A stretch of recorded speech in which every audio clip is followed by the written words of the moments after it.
Happy Halloween 2020 again. Thought I would do a second creepypasta. And I hadn't seen this one before, I don't think, but it was one of the top rated ones. That's a pretty good review, so thought we would check it out. The name sounds cool. He Who Wanders. So let's get right into it. I missed the scorching wind of Andalusia. How it pours sunlight onto your face, toying with eyelashes, flattening dry sand against cheeks and milling around. I miss the smell of the valley and that ripening softness of muscat fluff glistening in the afternoon breeze. From up here, I can see the house where I grew up. I see white chapels tucked into grape orchards, like pawns scattered on a chessboard. I can see patches of asphalt on El Jardinito Road, hailing from the old town through dappled rocks, then waning behind the horizon with erratic headlights of beat-up trucks cruising along. One of the pit stops along El Jardinito, where truck drivers stop to relieve themselves, marks the starting point to this wavy trail, all covered in blotches of spindly grass stalks and flaxen sand. The trail is barely noticeable at first. Truth is, no one even cares to notice it. Why would truckers taking a blitz leak care to check on a mucky trail leading to God knows where? But I do. This is how I got up here, to the top of this hill, where I am standing now. I've climbed all the way up here, so I can finally end it all. All these years of vagrancy and fugue, exile and fear. This is where it's all going to come to an end. But for now, I am enjoying the view of the valley, unfolding below. I am sipping the air of what could be my final memories. He will show up soon. He always does. Like a shadow, he's been following me right on my footsteps, always there, behind me. And there he is. His limping figure appears behind the sharp bend off El Jardinito. He looks up and he sees me, then stops for a moment to catch his breath and leans on his cane, as if assessing the remaining trajectory for this final stretch, then resumes his walk. Or should I say, resumes his agonizing trudging. Years of endless chase took a toll on his body. No wonder. How long has he been chasing me? 10, 20, 30 years. He is slow, methodically slow. But for once, I will not run. I will wait, right here, behind this rock. I will finally come face to face with him. This sharp Swiss knife blade I am holding in my hand, I will soon lance right through his neck bone. Yes, that's what I'm going to do. This ends here, at the end of this sandy trail, atop the hill, overlooking the valley, with its white chapels and muscat orchards. Funny, after all these years, I still don't know the real name of my chaser. I always called him what Master Borges called him, He Who Wanders. He who wanders, listen, I will kill you. Oops. Borges, the Borges. I idolized him when I was in college. Many did, but I was different. It was 1961. I was an average lazy learner at the Universidad Laboral de Cordoba, floating around from one semester to another with barely passable grades. I had very few friends and almost no interests. One can say that I had an early form of an identity crisis. Besides chugging an asado, my only other passion was literature, Latin American literature. Borges and Neruda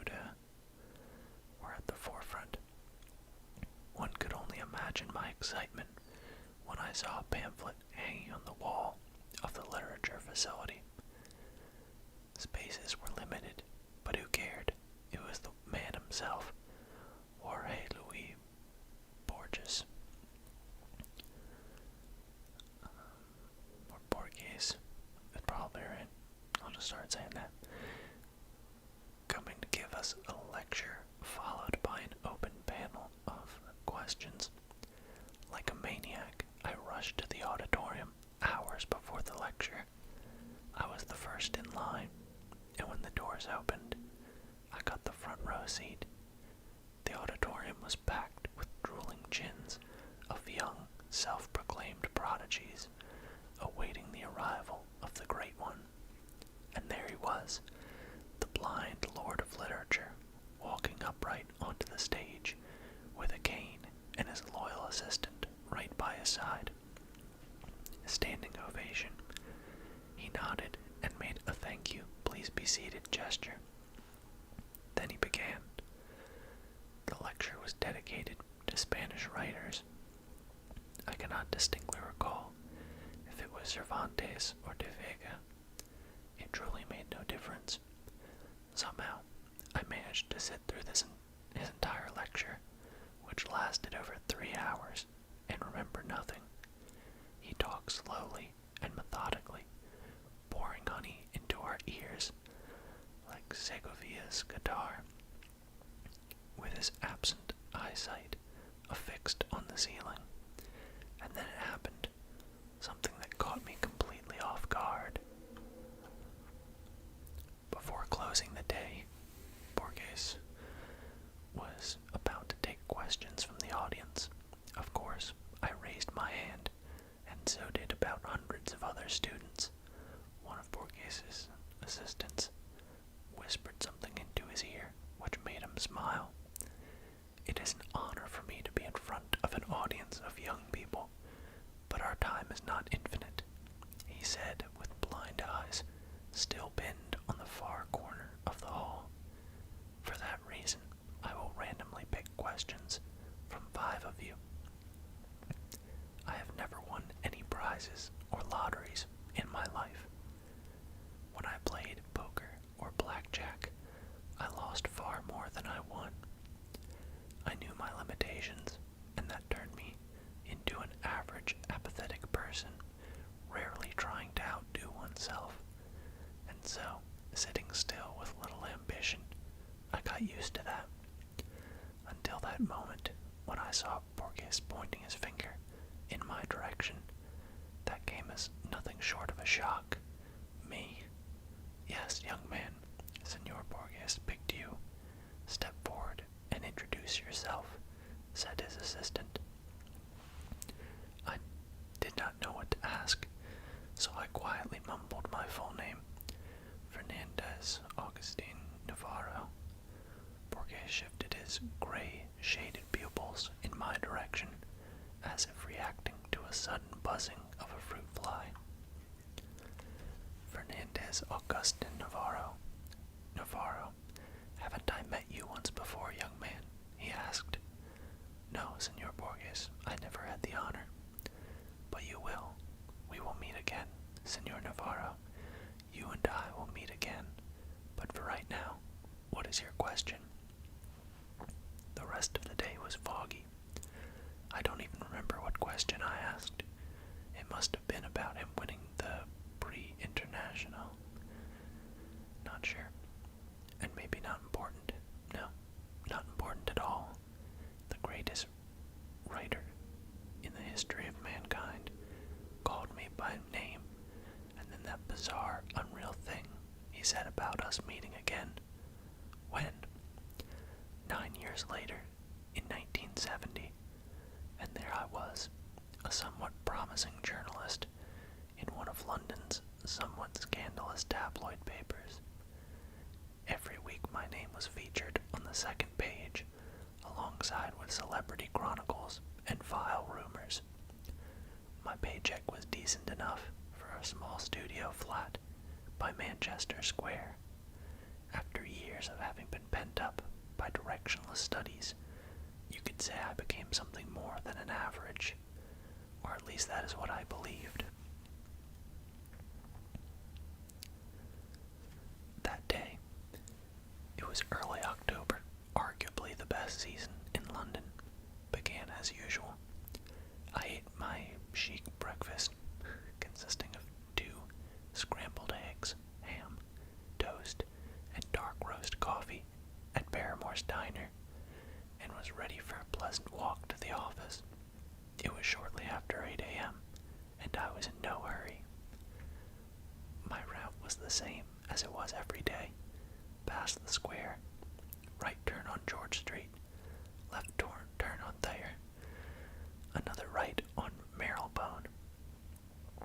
My thoughts that morning were all preoccupied with the piece I was working on, so I was slowly making my way through the square when something caught my eye, or rather, someone. At first, I did not pay much attention to him. No more than I did to anyone else who idled at the square that morning. Hippie rascals with soiled hair playing guitar on every corner was a common theme in those days, and London town was certainly no exception.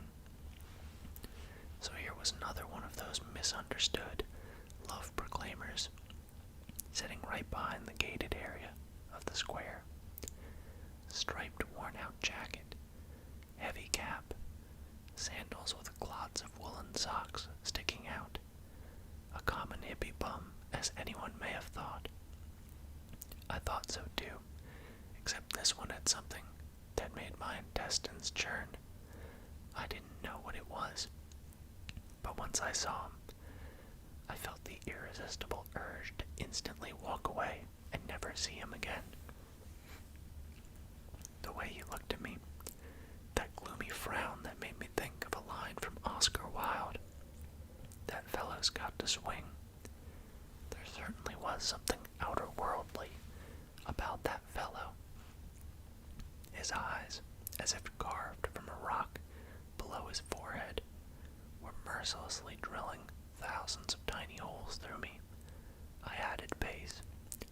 As I turned back one last time, I noticed him slowly walking towards me, past the gates of the square, onto the street, paying no attention to screeching tires of honking cars, walking right towards me. He's just a bum. No, he's not. Just another one of those unwashed hippies. No, run, run, run. George Street was empty like in post-war bombed quarters. I could hear my brisk footsteps, or was it the drubbing of my aorta against the chest? He was catching up. Run, don't be silly. Yes, run. First slowly, as if you're trying to not show your chaser that you're scared. No, not scared, more like in a hurry. Why am I running? I can take him out with one punch. But it really wasn't about that. It was my first experience of that feeling, which I can only describe as some sort of primordial sense of fear, panic, dread, unexplained sense of looming doom, arcing above you like a dark figure with a scythe. I ran faster than my feet could move. As I turned the corner on Thayer, I paused and looked back, fearing to see him right behind. Scrambled eggs, toast, and dark roast coffee were about to make their way back up through my esophagus. Wiping the sweat off my palms onto my pants, I bent forward in a protective position and looked around. Empty windows of George Street were checking me out like a toddler witnessing parent in a cowardly act. Whoever that man was that incensed me into this uncontrollable panic, he was now gone. Shame on you, Fernandez Augustin, I repeated to myself while making futile attempts to enthrall palpitation to subside. Shame on you. I mumbled, repeating that word. Mumbling turned into whistling, that song by Magic Lanterns. Shame, shame, I whistled, acting calm and self-composed. I sang without knowing words, only to convert my mind to something else. I sang so others wouldn't notice me shaking. I climbed the stairs of my office building, 3 at a time. 3rd floor. The familiar smell of typography oils calmed me down. Safe haven, or safe heaven it says. Shame on you. Fernandez Augustin Navarro. Even now, I question myself whether my journey to madness began on that day, or was it underway for many years. Madness that creeps in and recedes in tidal waves. Is that how it usually happens? All I know is that an hour later, I was laughing at my little moment of weakness. Preposterous and rubbish, my thick Andalusian twang spoke to me. The idea of being fully checked out by a specialist did cross my mind, and I immediately thought of Dr. Patel in Camden Town. He'd give me a comfortable medical diagnosis, like a panic attack, and prescribe some white pills, I thought. Little did I know that the day had more surprises in store. The unnerving script development continued in a more eerie fashion when my boss marched to my desk with a pack of printed papers. No, Navarro, you are not going to see Dr. Patel in Camden Town, who will make a judgment call on your insanity. Instead, you are going to do an article on Jorge Luis Borges's new book. He is making his presentation today at London Public Library, and blah blah blah. I forgot about the panic attack, the thrill of seeing Master Borges again. 9 years later was surreal. Moments later, I was sitting in a cab on my way to the London Public Library, scribbling all possible questions I should be asking him. El Informe de Brody. Other books, forget it. I knew very well what I would ask. I paid the cab and galloped up the marble stairs leading to the hallway, where the master was about to hold his new book presentation. I elbowed myself through the crowd of journalists to occupy the coveted front row spot. Quick inventory check, wallet, J-sack, along with the omnipresent Swiss knife. Seconds ticked leisurely on my wristwatch. 4 more minutes. Forget this morning sickness. Forget Dr. Patel. Collect yourself, Fernandez Augustine. Augustine, I don't know. Navarro, that's your last name, isn't it? Yes, Senor Borges. But how do you? 9 years ago, in Cordoba, I told you we would meet again. Do you remember? I nodded rapidly, completely forgetting he couldn't see me. Stupid. Perhaps, continued Borges, it would be more prudent for us to speak privately after the conference. I invite you to have a coffee with me. You like Colombian coffee, Mr. Navarro? I shall see you precisely at 6 o'clock at the address that my assistant will provide. His blind eyes were still affixed at the top far corner of the hallway, far above all the congested, sharp-penciled critics and arduous followers of his divine writing. The attention was now all on me, as revealed by hundreds of photo flashes from behind. I thought of all the explaining that I would have to do tomorrow. How does Borges know you?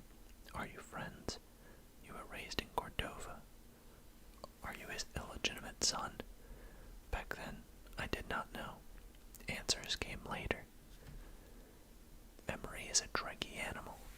As I gaze over the valley and satiate my lungs with familiar smells, I cannot think of anything specific. Vague and elusive memories of my childhood home and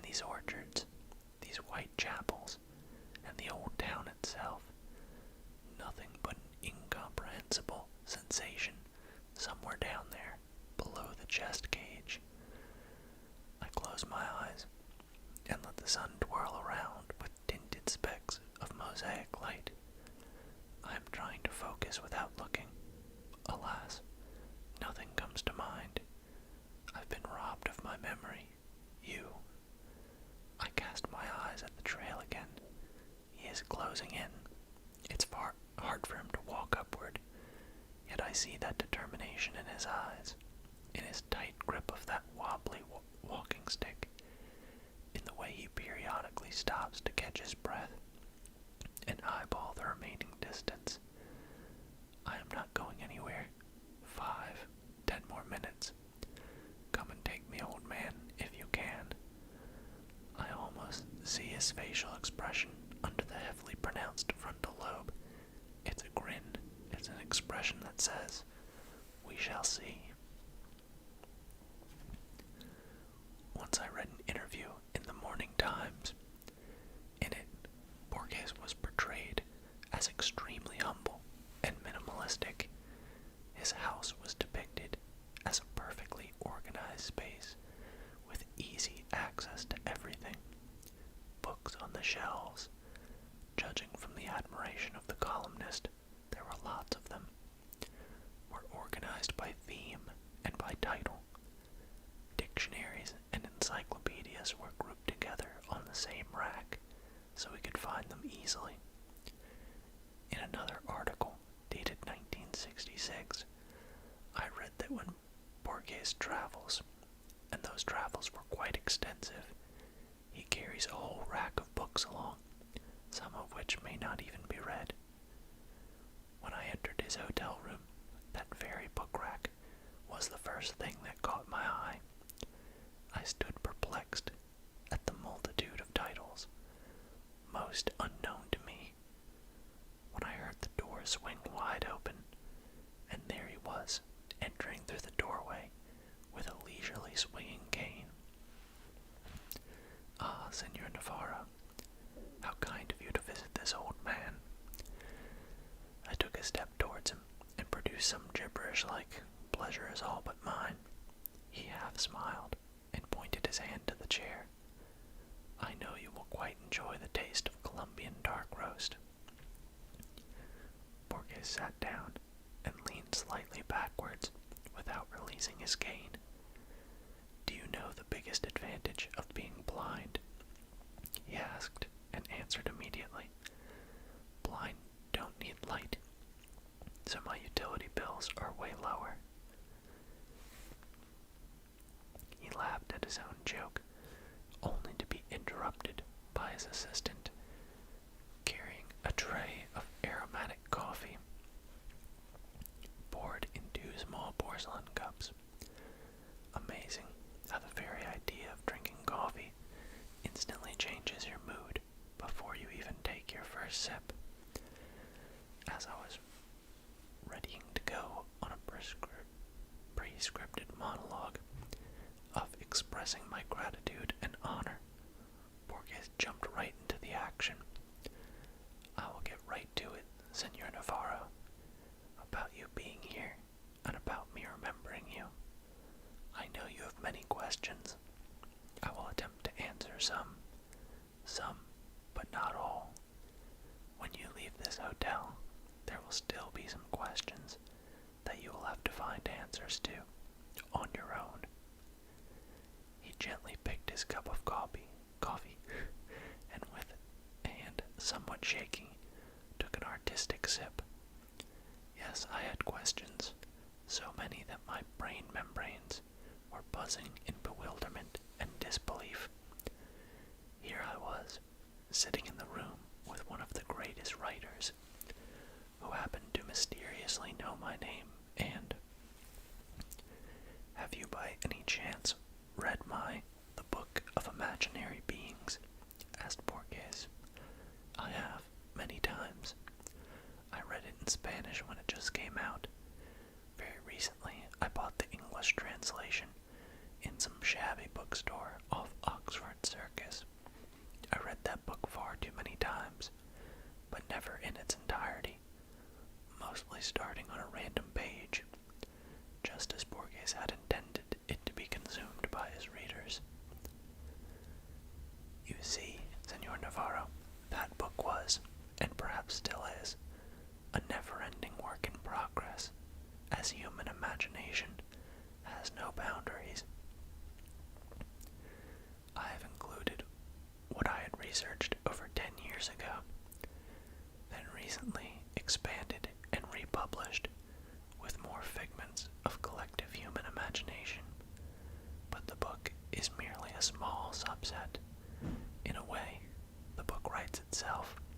In some form, it's a labyrinth, an endless one, a living one, where every corridor and every room is never the same. What I had always wanted is the book to reflect the labyrinth in our collective subconsciousness, the force that drives our minds to craft. For that reason, all the creatures in my book are strictly fictional, mythical. Am I not boring you? Not at all. I understand, Senor Borges. He nodded and wiped a coffee grind off his nose.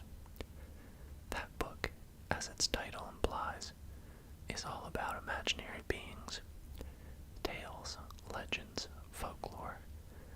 But one thing that no one knows is that I had originally intended this book to include one more being, a being that goes by its Latin name, Quietus Est. It appeared and disappeared across many cultures, sometimes centuries apart. Very little is known of it, but what I found was indeed astonishing. First, this being is physically no different than an ordinary human. You may say it is human in many ways. As I studied this entity, I became more and more agitated. I could not stop. Like a madman, I was trying to learn more and more, but very soon, the excitement turned into another feeling. Fear. Fear of what, Senor Borges? Borges' eyesight shifted from the corner of the room, straight on me, as if he could perfectly see me. Fear of what I had uncovered. That Quietus Est is not a myth at all. He attempted to take another sip, but his hands started shaking, so he had to put the cup down, spilling some of it on the saucer and around the table. Pardon me, young man. I am trying to maintain composure. But you have not tried the coffee, he said, wiping his mouth and forehead with a knitted handkerchief. I raised the small cup and took a sip, disregarding the aromatic fumes of Colombian beans drifting down my internal gorges.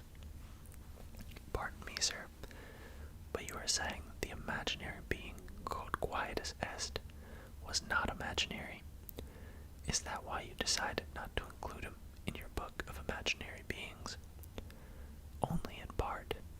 Fear came from the realization of what it would mean for mankind to know about its existence.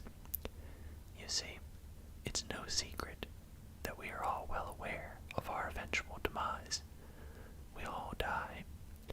But imagine what would happen if we all stared right into the face of death every single day of our lives, and knew the time that was left for us in this world.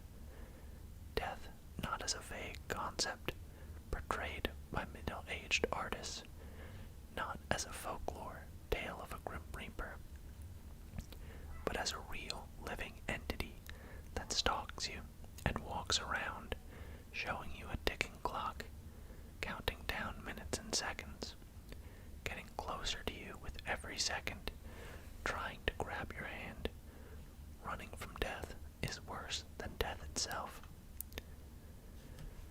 He took a deep breath and closed his eyes. But I shall talk no more. Allow me to give you my scribbles from years ago. These are unedited in their raw format, so please pardon the poor language. It's right there in the drawer. You will find a folder with a yellow piece of paper. Read it aloud while my ripe old body attempts to catch a breath. I opened the drawer as he instructed and found a yellow piece of cursive handwritings, carved in Spanish with some Latin phrases.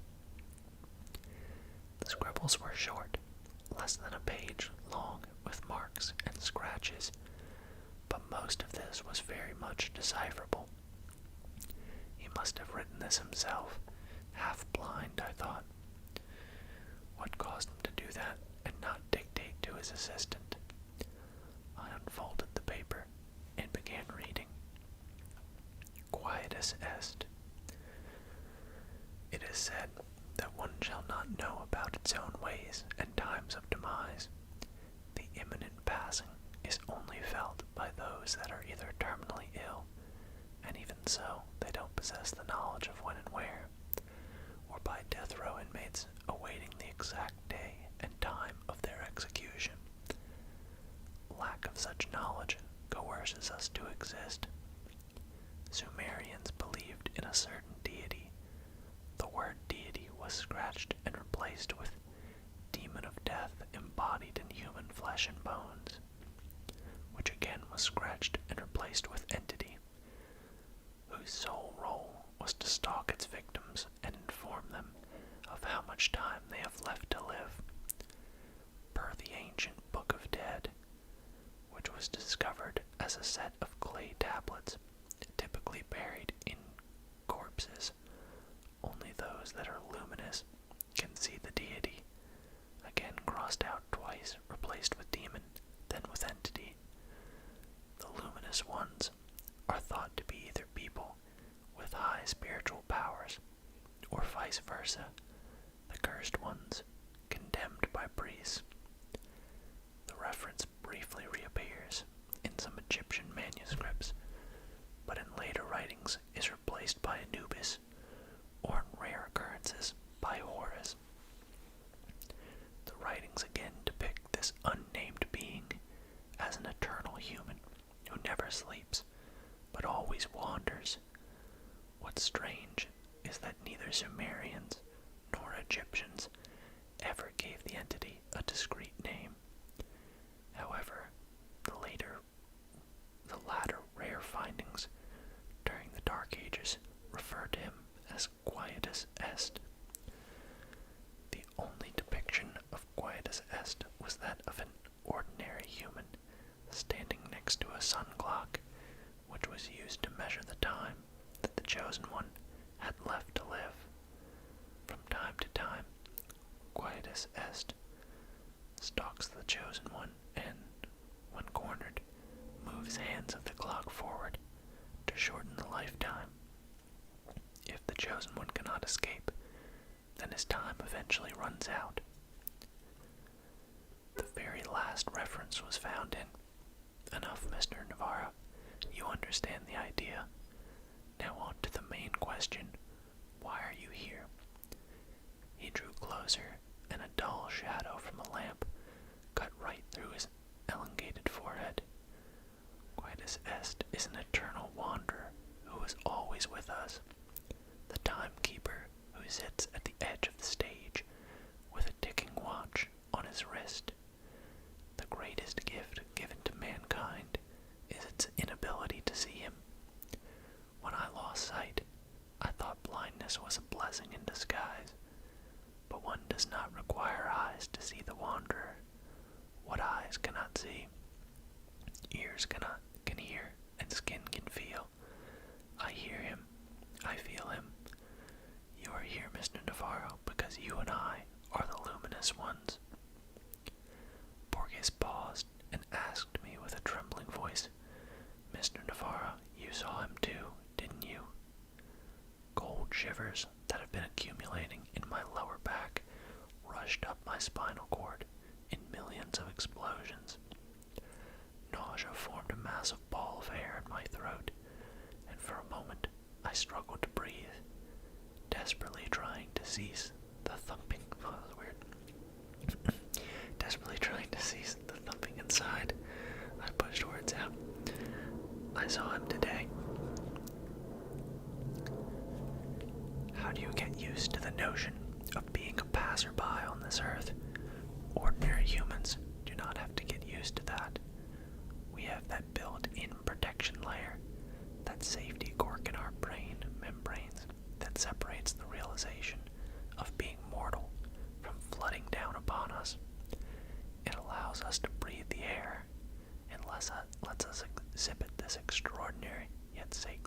powerlessness, the mental block that denies the laws of life on a primitive emotional level, even for the keenest scholars.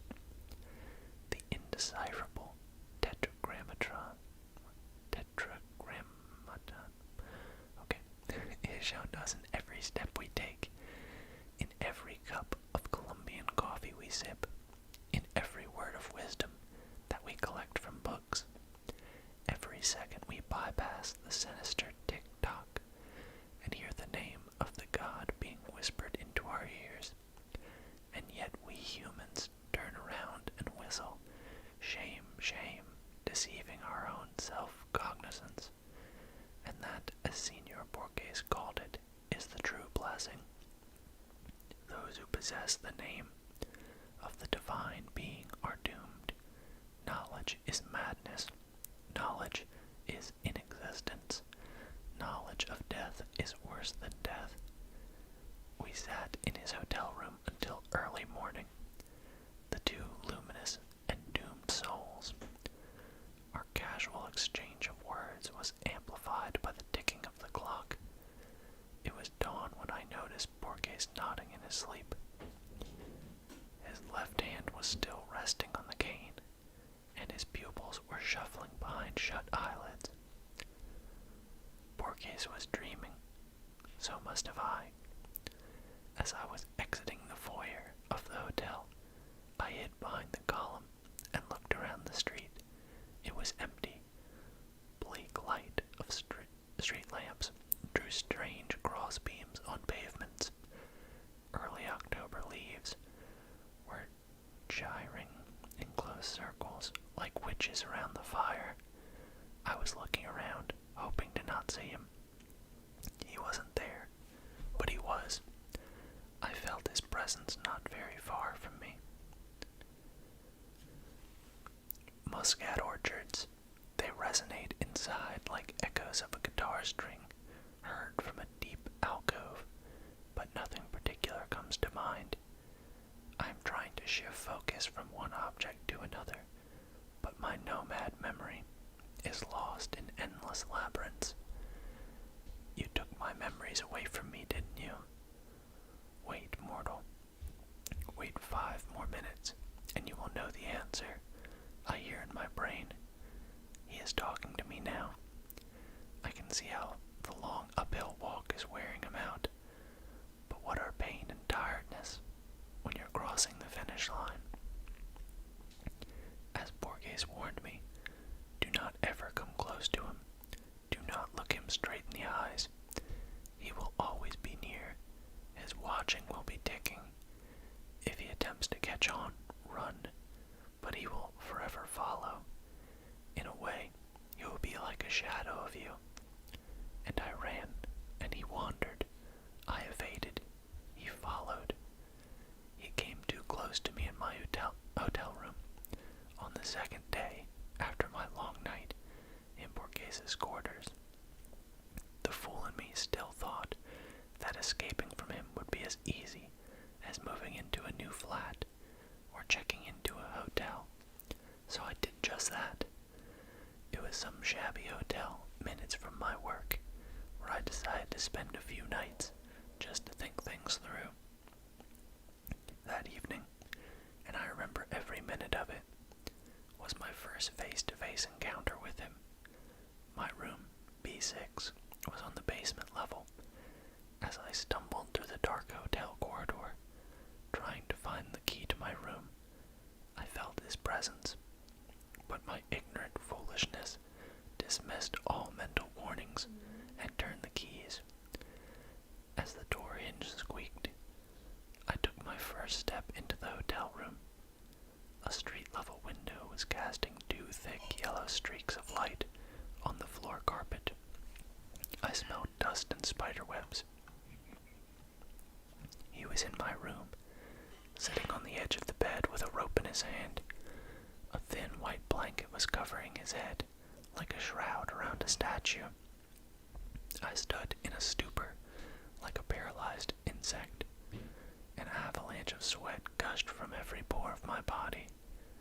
With hand twisted behind my back, I was feverishly trying to twist the doorknob. got up from the bed with a groan. He took a step towards me. Hand too sweaty to turn the knob. Open it. Open. He grabbed my wrist. Open. Run. The stretched corridor of the hotel basement flashed like random shots of a silent movie. Run. B5. B2. B1. Run. Staircase. Up. Exit. Run. Your time is coming, Fernandez Augustin Navarro. A whisper crawled into my ears. Coming. Coming. Hissed the wind. I ran until my legs gave in. I fell down somewhere in the outskirts of the town, passing out in an alley amidst rubbish until sunup. My madness has begun.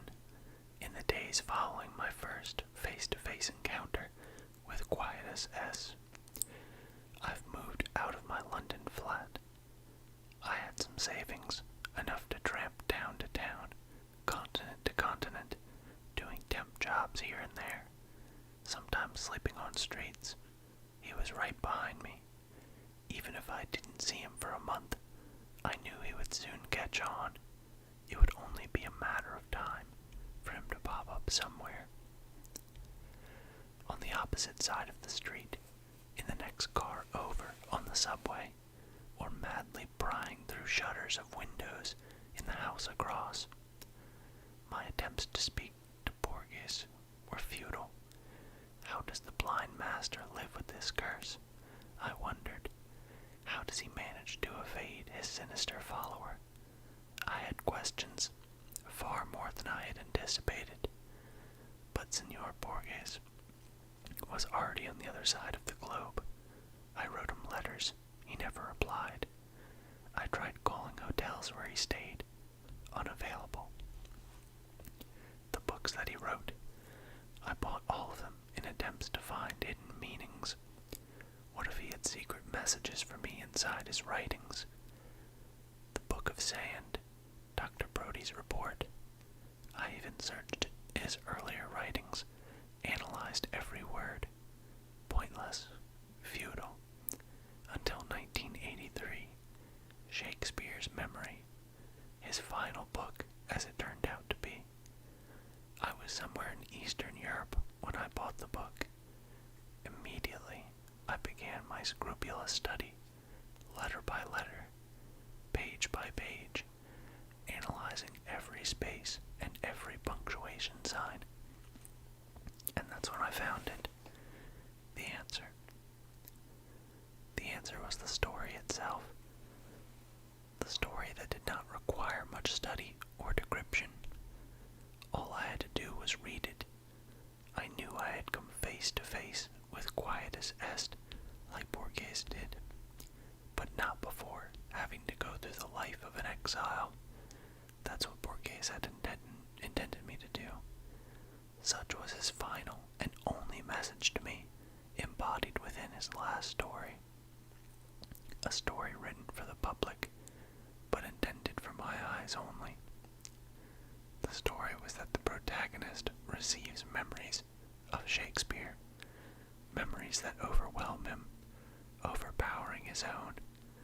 He forgets modern-day cars and engines, instead remembering faces and names from some distant past, memories he has never known, memories that belong to another man. In a way, he will be like a shadow of you, Borges had told me that night. Slowly but surely, my shadow was becoming me. That's why I can only vaguely remember you, my childhood home. Him or me. No more running. It ends here. Few more minutes, I say to myself, as I look at the watch. There he is. He is out of breath, beaten, tired, and bent by the weight of his own arid body. One last push, old man, and we will meet. Am I hiding behind the rock? His footsteps on gravel and sand. I can tell them from any other footsteps in the world. His breathing, wheezing, and crackling. I am counting to 5. He knows where I am, but he is is too tired to take that last step. Let me take that step for you. I am staring at his face, wrinkled like leaves of an ancient scroll. Time's up, quietest est. I'm telling him he is not fighting back, and my Swiss blade finds a comfy spot below his Adam's apple. I'm going to finish him now. Popping sounds are coming out of his flappy throat. What are you trying to tell me, old man? Let me hear your last words. I am easing the pressure to let him talk, but the sounds that come out, not words, but laughter. You are confused, he says. You've got it all wrong. Let me help you understand.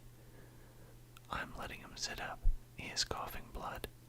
One wrong move and he's dead. He wipes the blood off his lips and nods in understanding. All my life I have followed you, he begins slowly. It's a miracle I have come this far and lived this long. Ever since I left Cordoba, I was a ticking time bomb. I was diagnosed as suicidal. Doctor after doctor, therapies, specialist, prescription, yoga, I have tried them all. Some helped for a while, and the disease subsided, but then trolled back with a new, stronger wave. It's this disease that nests here, and he points to his head, forcing me to look for a way to end my own life. It all began in London, on that morning when I was sitting on the bench, in the middle of that square, feeling the disease gnawing on my brain. My first attempt was in that hotel room, B6. I sat on the bed in that dark room for hours, with a rope in my hand and a blanket over my head. Death opened the door and stood above me in the darkness of the room. Oh, how I wanted my pain to end, but it was not meant to be. Not then, not there. I had to live on. Ever since that day, it was a cat and mouse game between us. I chased death, and death would always slip away. Until now. He pauses, rubbing his flabby neck, then points his finger down the valley and continues. I was born in that house. I remember every moment of my childhood. My parents, my toys, my school. I remember playing hide and seek with my cousins in Muscat Gardens and dozing off to Sunday clergy in that white chapel.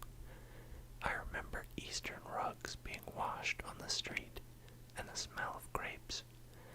My name is Fernandez August Navarro, and you have no true name, but they call you quietest est, the one who wanders. Filaments of scorching infernos have been ignited all over me. The fire sets off inside my eyelids, spreading over to all facial pores and trickling down my body. Lies, imbecile lies, I roar. Look at me, he says. I am an old man, and you, still young and strong, as you always will always be. You have not aged. Now think more. What do you remember of your childhood? Shakespearean memories of random sounds and smells are all you have gained from me. Master Borges knew who you were. He cracked you, and then he tricked you.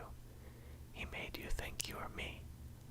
That was his way of evading you, by not revealing you the truth until his final breath, final book, final story. You are the one who wanders, and those memories you have, those are my memories. And now that I have told you who you really are, you must finally finish me. I have heard enough of his fibs. I am throwing my knife away. I shall not require any blades to finish him. With hands clenched around his thin neck, I am strangling him. I hear him squeal as the grip tightens. I feel the crackling of neck bonds between my thumbs. I see him gulping the air in warm convulsions. He looks peaceful. I sit on his chest and watch his last breath picked up by the wind.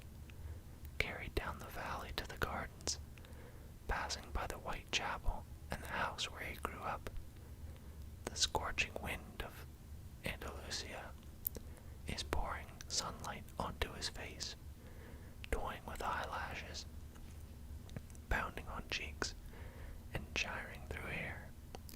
He must have missed the smell of the valley and the ripening softness of muscat fluff glistening in the air. I am rewinding my wristwatch and walking downhill along the wavy trail, my thumbs still sore from killing. I am taking small steps sideways.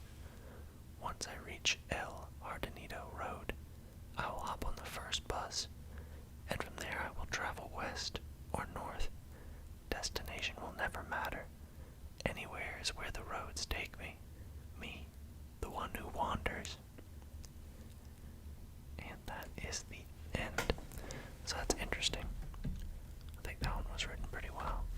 It kind of reminds me, I've never actually seen it, but it sounds similar to It Follows, that horror movie. I should watch that someday. I've heard it's pretty good. But yeah, I thought I'd do a second one tonight, just because I like doing these. And yeah, hope you guys enjoyed it.